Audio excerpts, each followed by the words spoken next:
Assalamu alaikum wa rahmatullahi wa barakatuhu. Ashhadu an la ilaha illallah wahdahu la sharika lahu wa ashhadu anna Muhammadan abduhu wa rasuluh. Amma ba'd, fa'a'udhu billahi minash shaitanir rajim. Bismillahirrahmanirrahim. Alif Lam Mim. Zalikal kitabu la rayba fihi hudan lil muttaqin alladhina yu'minuna bil ghaibi وَيُقِيمُونَ الصَّلَاةَ وَمِمَّا رَزَقْنَاهُمْ يُنْفِقُونَ. By the sheer grace and mercy of Allah the Almighty, we are resuming our weekly Holy Quran class. For this Quran class, I wanted to take up a very important subject matter. We have already covered the first 17 verses of Surah Al-Baqarah, and yet here I recited the first 4 verses from Surah Al-Baqarah.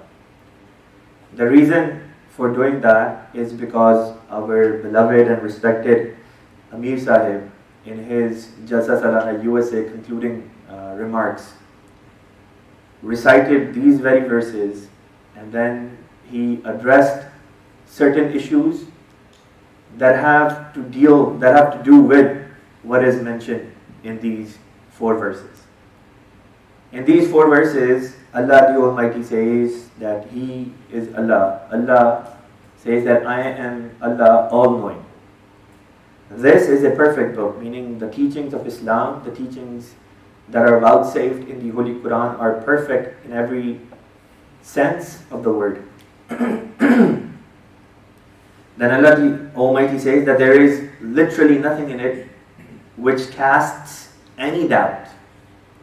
As a matter of fact, it is a book which removes doubts from people's minds and hearts. And then Allah Ta'ala says that it is a source of guidance for those who are righteous. Then Allah the Almighty explains who those people are who are considered righteous in the eyes of Allah. Allah says they're the ones who believe in the unseen. In other words, they're the ones who believe that Allah has the knowledge of the unseen. That Allah sees everything when no one else is watching. Allah is watching. Allah is the one who is there in your heart. Allah is the one who knows what crosses your mind every single day. Allah is there when a person thinks about committing a crime. Allah is there when a person is thinking about doing something good. Allah is there every time, everywhere. So when we say that a righteous person is he or she who believes in the unseen, one of the understandings of this verse would be that that person believes that Allah is watching when no one else is watching. And then Allah the Almighty says, يُقِيمُونَ الصَّلَاةَ, they establish prayer. They not only observe, meaning it's not that they are offering their prayer, but rather they are offering prayer in congregation. يُقِيمُونَ الصَّلَاةَ. Allah has used, the sigha for plural. Allah has used the plural tense to show that Allah is talking about a community. That salat is something that has to do with congregation and not something to be done by oneself. Then the next point that Allah has mentioned in this verse is وَمِمَّا رَزَقْنَاهُمْ يُنْفِقُونَ, and from whatever Allah has provided these people, they spend. Whatever Allah has provided, they spend from that. So it's not that what I have and I'm spending it in the way of Allah Ta'ala, that it's my hard-earned money. Rather, Allah the Almighty is saying that what you think is yours is technically not even yours to begin with. I'm the one who gave it to you. and you have it because I have given it to you, and now I am saying a portion of it, give it back to me. Imagine somebody gives you $100 and then says, out of these $100, can you give me $20? Or can you give me $10? Or can you give me $6.25, for example? And you start rolling your eyes, thinking, oh my God, I gotta give $6.25 to you now. Because this is exactly what's happening. Allah the Almighty gives us whatever we get, and then He says, pay Chandaham on it. Chandaham is $6.25 on every $100. Or if you've done wasiyat, then that's $10 on every $100 you make. So this is the subject matter of these verses, these 4 concise verses. And then after reciting these verses, our very respected and beloved Amir Sahib gave a very touching speech on the current state of affairs. So what I want to do is, I took notes of Amir Sahib's speech and I divided it into 3 parts. The facts that Amir Sahib shared in his speech, the expectations that Hazrat Masih Maud alayhi salam, the promised Messiah and Imam Mahdi, Hazrat Mirza Ghulam Ahmad alayhi salatu wasalam had with the members of his community. And then the third part is action items. What is it that we need to do? So these are the 3 ways through which I have prepared my notes from Amir Sahib's speech. But for today's class, what I want to do is I want to cover the facts and as much of the rest of the 2 criteria as possible. Regarding the facts and figures, our respected Amir Sahib mentioned the following. He said, most of you know that the state of affairs here in USA are not satisfactory. Our actions speak volumes about our character. We appear to be in a state of slumber and suffering from malaise. We have become complacent, and our claims do not match our actions. With all the surveys done in Jamaat, it appears that only 30% of our members, especially the youth, meaning overall, the entire Jamaat-wise, 30%, and from among the youth as well, 30%. And if you want to really push it, maybe 40% tops, are offering the 5 daily prayers. This number does not include the 5 daily prayers in congregation. Only 30 to 40% are actually saying that they're offering the 5 daily prayers. This is our condition when it comes to the second tenet of Islam. As for the financial sacrifice, maybe 1 or 2 individuals in USA are paying chanda in a way that could actually be considered as sacrifice. Our respected Amir Sahib here is referring towards a statement of the promised Messiah alayhi salatu wasalam. Hazrat Masih Maud alayhi salam in many places has talked about this. What is qurbani? You know, we say mali qurbani, financial sacrifice. What is qurbani? Qurbani is when you are slaughtering something and then presenting it to Allah. You know, when you say Badi Eid is coming, Eid al-Adha is coming, and animal sacrifice is presented to Allah Ta'ala, what is animal sacrifice? You are slaughtering something. But you don't just get the animal and you slaughter.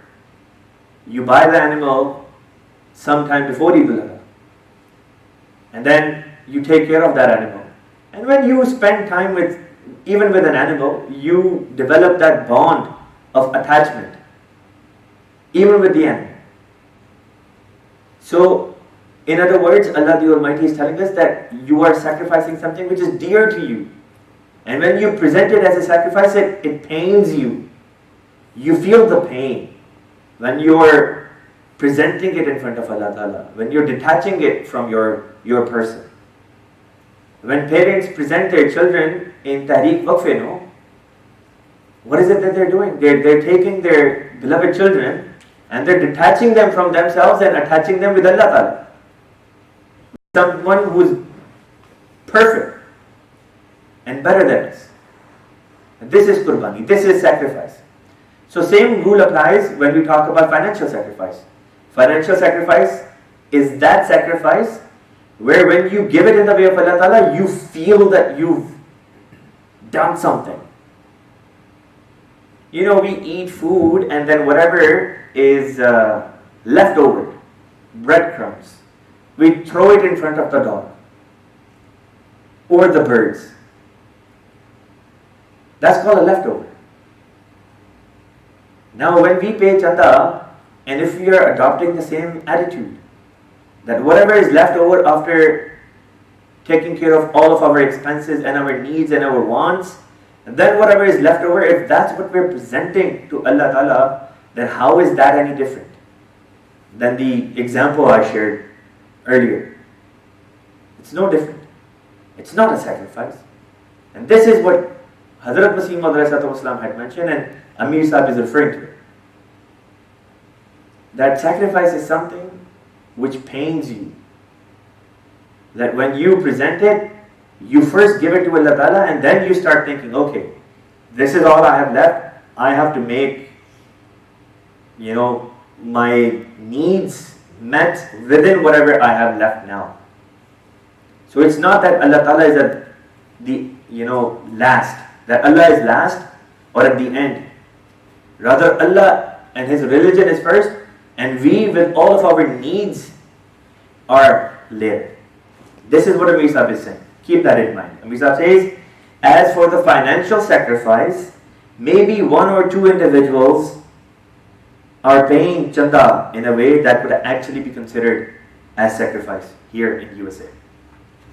Majority have not reached a point where their financial donations could actually be termed as sacrifice. 33% of the chanda paying members are the ones who are shouldering 84% of Jamaat's budget. The 33% of the overall chanda paying members here in States are shouldering 84% of the overall Lazmi chanda budget. The remaining 67% of the chanda paying members are shouldering only 16% of the budget, or they are not paying anything at all. These chandas, Amir Sahib mentioned, were prescribed by Hazrat Masih Maud himself in his own life. And when he instituted these chanda, he stated very clearly that he is giving the members of his Jamaat 3 months' time. He said, if the members of my Jamaat do not give chanda in this 3-month time frame, or they are not willing to pay, then they will be expelled from my Jamaat. The Jamaat which was started by Prophet Musa for which Allah had sent him in this world. And look what the Prophet Musa is saying. If you're not willing to do this, then you don't need to be in my Jamaat.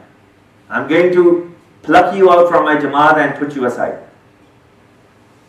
Amir Sahib said, this shows the significance of these chandas in our Jamaat. This shows the importance in the eyes of Prophet Messiah himself. No worldly or spiritual organization can ever run without money. So money is necessary to run, whether it is a spiritual organization or whether it is a worldly organization. Amir Sahib said, about 114 years ago, Nizam-e-Wasiyat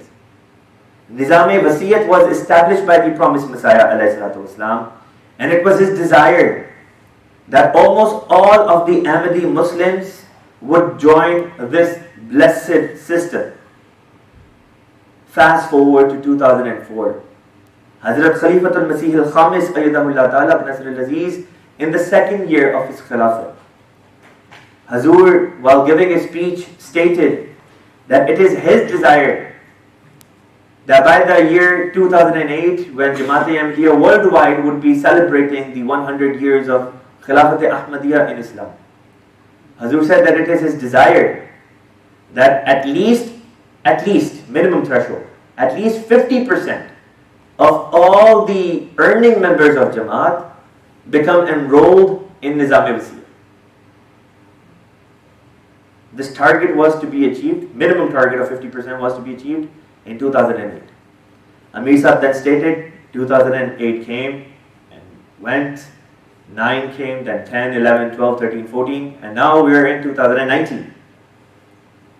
Now we are in 2019, Jamaat-e-Ahmadiyya USA is standing at 29% of its members, earning members, who are part of the Nizam-e-Wasiyyah. The minimum target was 50% 11 years ago. We're already 11 years late and we're only at 29%. Amir Sahib said it is quite obvious from the Chanda figures and the numbers of Musiyan that we have here that our love for the mighty dollar is greater than the love we have for our faith. Amir Sahib then said, these things are connected. All the things that he's talking about, they're connected with one another. Because these verses which he recited and I recited as well, they're also connected. One attribute is connected to the next, and the second is connected to the third. This is how it works. Amir Sahib stated it is quite obvious from these Chanda figures and the number of Musiyan that our love for the dollar is greater than the love we have for our faith. Our youth are increasingly becoming interested in consuming alcohol and experimenting with drugs. Hijab is coming down at a faster rate than the number of Nasirat joining the Lajna-e-Maila.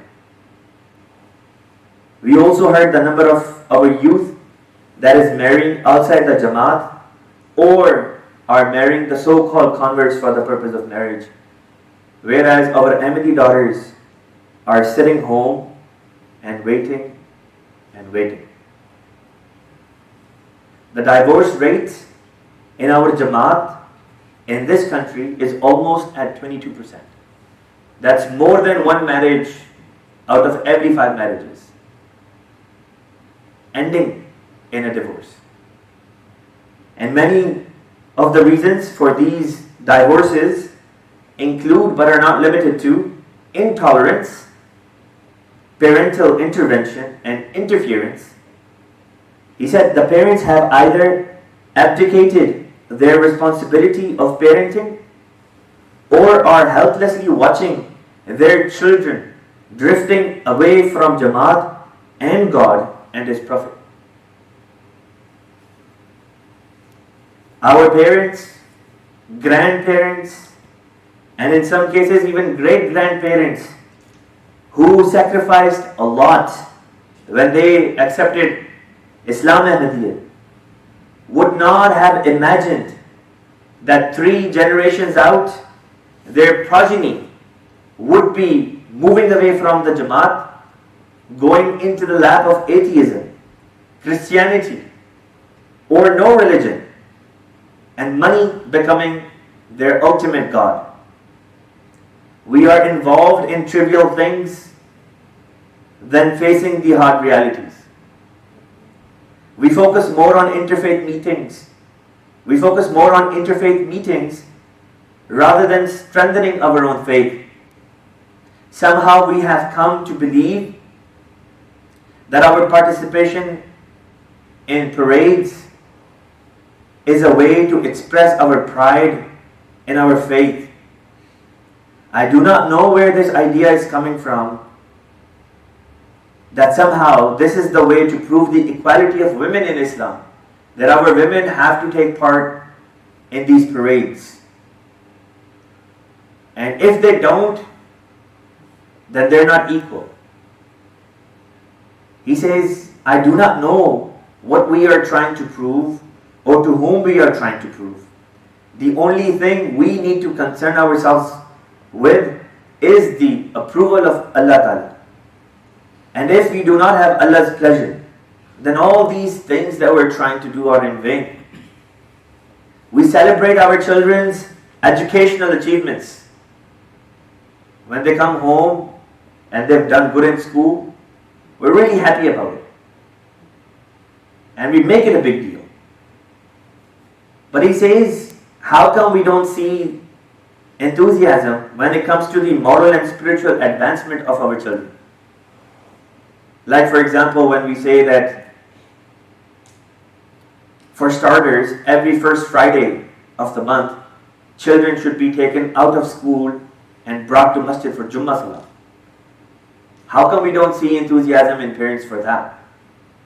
Or how come we don't see enthusiasm in children, in the parents to encourage their children to read Quran, or to read the 5 daily prayers, or to write to Khalifatul Masih, or to have that desire to go and see him and meet him? Amir Sahib stated, if we go back and reflect by looking at our own homes, our own worships, our financial contributions in the way of Allah, and our interpersonal relationship with one another, are we better today than we were, let's say, 10 years ago? Are we spiritually and morally more advanced?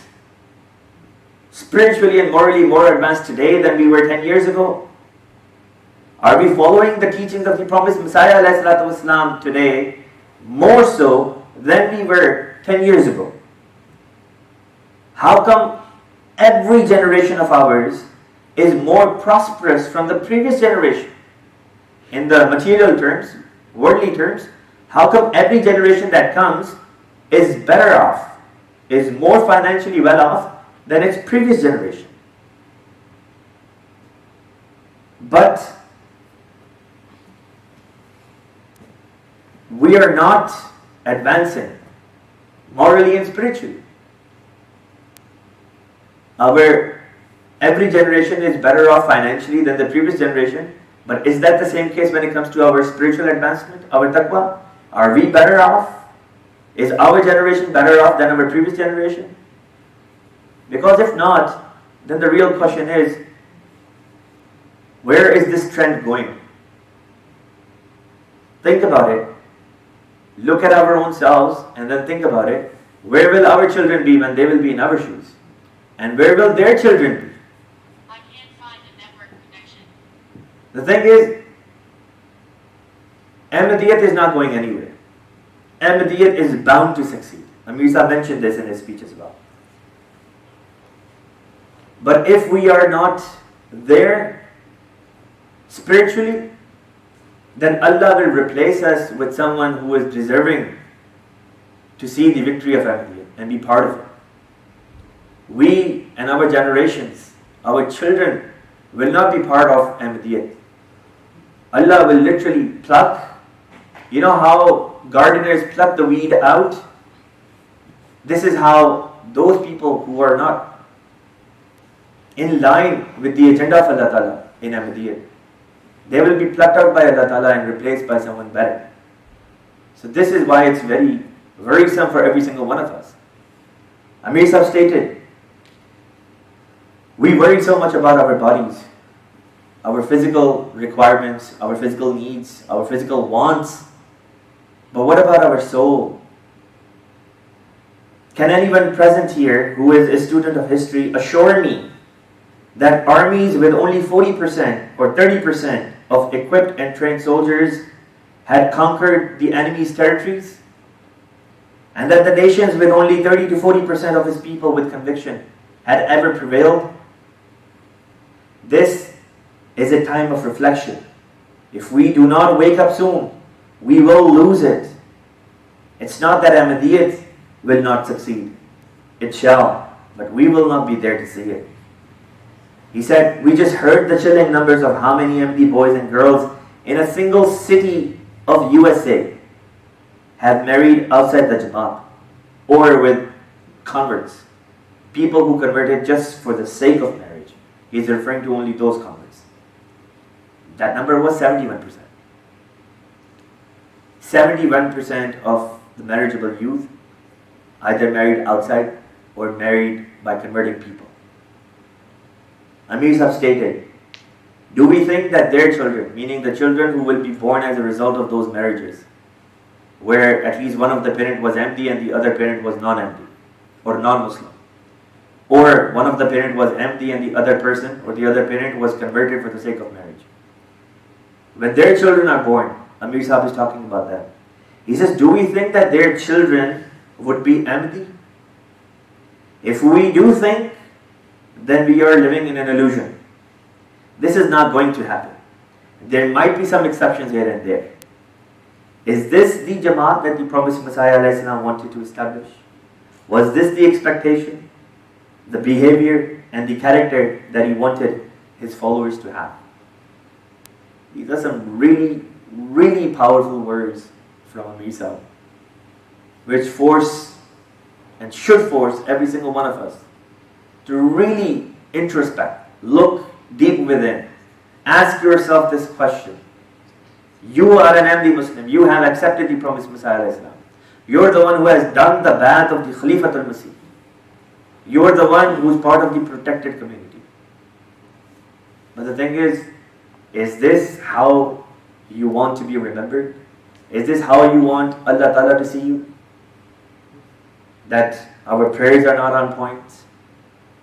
That we're trying to cheat Allah Ta'ala when it comes to our chanda?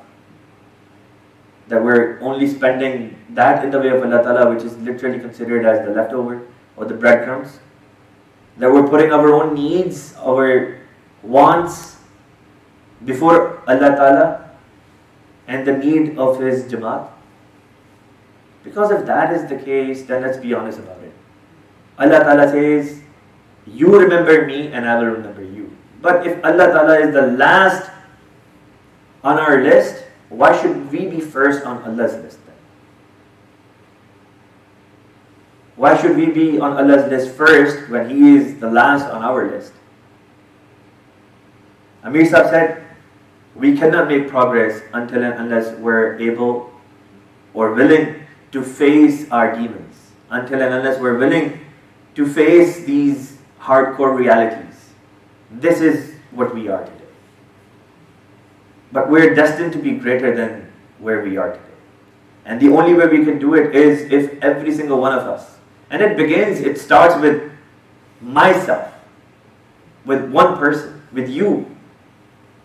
It starts with every single one of us. That we bring about the change that we want to see in other people.